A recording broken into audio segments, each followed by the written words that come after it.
Asante sana. Kwa jina ninaitwa ndugu Abdalla Juma Abedi, mwenyekiti wa tawi la Amani Milingotini la Simba. Karibuni sana kwanza tawini, hapa ndipo tawini kwetu na nembo yetu ndio ile pale ya tawi la Amani Milingotini. Ndio. Asante sana. Mimi nataka kujua kuhusiana na ushindi wa jana, kwanza mmeupokeaje?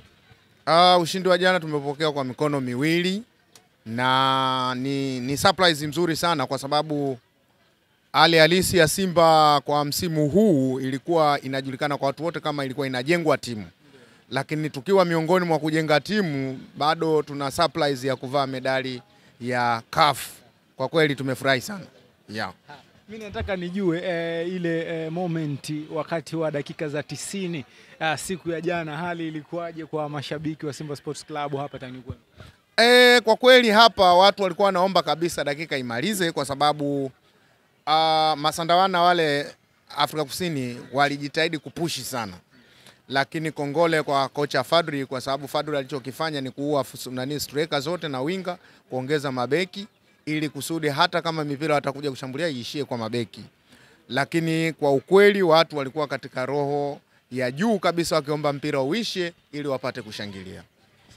Finali hii inakuja, lakini mtani amekuwa na kelele nyingi sana kwamba medali yeye kavaa, hauna jipi ambalo umelifanya mpaka sasa hivi. Neno lako kwa mtani kwanza?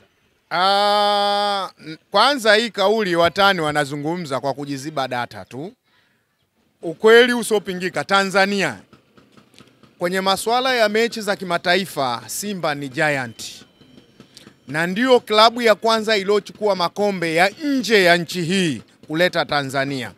Sasa ukiona klabu yoyote, sio Yanga tu, yoyote atakaye kuja kusema nilivaa medali, huyo bado ufahamu ana au anajizima data. Kama nilivyoongea mwanzo, Simba tumetangulia kuleta makombe kutoka nje kuleta Tanzania, na Simba tunaongoza kwa vikombe vingi vya kutoka nje ya nchi kuleta Tanzania. Na hata hapa CAF tulipofikia, Simba ndio tutaanza. Leo nazungumza tarehe 25 mnyama anabakisha ndoo Dar es Salaam, na inadhihirisha huo mwamba wa kuleta vikombe vya nje. Ratiba bado haijatoka ya uwanja, kama ni kwa Mkapa ama New Amani Complex, kwa sababu wewe uko Zanzibar, sijui ungependelea finali hii ichezwe kwenye viwanja gani? Finali ni kubwa sana. Uwanja wa Mkapa ndio unaostahili, kwa sababu utabeba masi kubwa ya watu, na si masi tu ya watu, pia yale mashindano kwenye finali yanakuwa yanakusanya na hisia na mataifa mbalimbali. Uwanja wetu wa Amani ni mzuri, lakini ni mdogo mno. Watu wengi wanaishia nje. Lakini Mkapa Stadium watu 66,000 wakiwa ndani ya uwanja ule watakuwa wanaanikiza vizuri sana, na kwa tukio kubwa kama hili la kumalizia finali mkondo wa pili. Kwa hiyo mpaka sasa hivi 50% kwangu mimi najiwekea kwa Mkapa ndiko utachezwa. Neno moja kwa mtani kuendelea hii finali?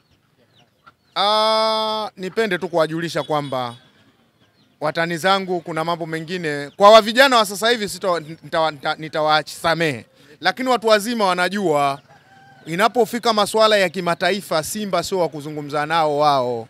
Simba wanatakiwa mheshimu kwenye masuala tu internationals, wao watumie tu shikamoo mkubwa, kwa sababu wanajua si kwenda kufanya, yani wanajua tukifungua mafaili ya nyuma unakuta Simba alafu Yanga akafuatia. Kwa hiyo heshima iwepo kimataifa. Asante sana. Mashabiki wa Zanzibar mmejipangaje kwenye hili la finali? Finali hii kwa Wazanzibari tumejipanga kwanza kufika physically uwanjani. Hilo ndo tumepangilia hilo. Na tawi letu la Amani Milingotini hapa pata kuanzia watu 10 mpaka 15 watafika kwenye finali kwenda kuangalia live.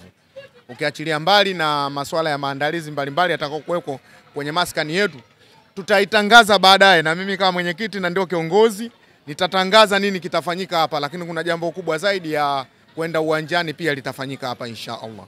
Rais wa awamu ya 5 John Joseph Pombe Magufuli alitamani mara moja Simba mulilete kombe la CAF Tanzania. Je, kwenye hii finali tunaoenda nayo hapa mbele, je, kuna lile agizo la rais tunaweza tukalitimiza? Hakika katika kitu ambacho tunatembea nacho Simba ni pamoja na hotuba ya Mheshimiwa Rais aliyekuwa rais wa Jamhuri ya Muungano wa Tanzania, Mheshimiwa John Joseph Magufuli. Hilo la kuleta kombe tutalifanya kama kuenzi kauli ya Mheshimiwa Rais. Na ile sisi tunaishi nayo. Simba tunaishi na kauli ile na tunajitahidi, tutafanya kila liwezekanalo tulete kombe na tutalipeleka Chato kwa Mheshimiwa alipolala Mheshimiwa Rais. Tutalipeleka kombe kwa kumtimiza tu kwamba Mheshimiwa, ahadi yako, na ndio tumeitimiza. Insha Allah hilo litafanyika.